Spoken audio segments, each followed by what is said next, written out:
欢迎来到热点新闻频道，请订阅并关注以获取最新资讯。徐凯涉赌风波未定，芒果节目照常上线，粉丝松一口气。徐凯的粉丝今天算是松了一口气吧。如果你正准备在朋友圈炫耀他依旧出现在密室大逃脱里，那你有理由稍微安心一下，节目正常播出，至少意味着暂时无事。别急着喊真相大白，我们这次可不是在追悬疑剧，而是在盯一场复杂的风波。毕竟，风波的主人公是徐凯，哪个艺人能不让人关注？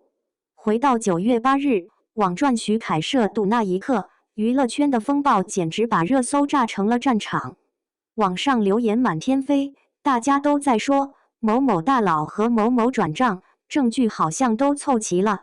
这时候，徐凯的粉丝估计快要挂掉了，他们明明只想看偶像和综艺里搞笑的模样，可偏偏这股舆论风暴把他们的心脏捏得比肋骨还紧。接着，徐凯的公司发出了官方声明，律师的文字足够坚定，斩钉截铁地否认了这些指控。那一刻，粉丝们该有多想大喊一声“我们是清白的啊”！可是，声明只是声明。法律上的清白要等警方正式通报，而没有那一张蓝底白字的通告，大家依旧心里七上八下，空气中弥漫的还是那股不确定的气味。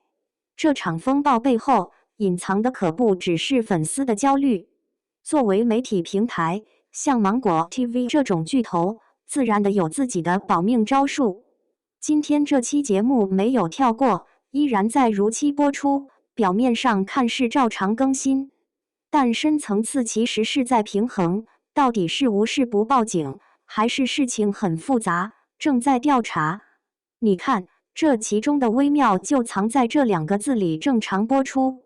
换句话说，不急着停播，未必代表干净，更像是法律程序未定，结果未出前的留白。不过，咱们可以理性分析一下。节目不急刹车也并不代表徐凯就直接脱身。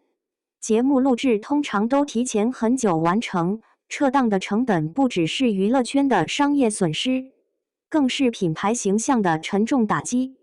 你以为明星是走上红毯就能踩死狗屎运，实际上，每一步都是团队、合约、广告商多方博弈的结果。每一个直播的延时，每一秒镜头的切换，背后都有无数的权衡，观众情绪、利益分配、公司形象，甚至是与各大商家达成的隐性协议。徐凯没事，或许不至于，但是把粉丝急成这样，能不能心安理得的继续支持他，也不只是节目能决定的。我们常说，明星的人设能不能撑得住，最考验的就是观众的宽容度。这就像是急于去看一个游戏的结局，但其实最大的问题就是你没法选择结局。换句话说，密室大逃脱这场早已录制的节目还能继续作为一个推理剧继续播出，代表的不过是一个商业决策，只是试图降低娱乐圈和公众之间的风险，同时也给粉丝一点喘息的机会。再聊聊那些粉丝，咱也不能一味说他们盲目支持。其实，粉丝的心理非常复杂。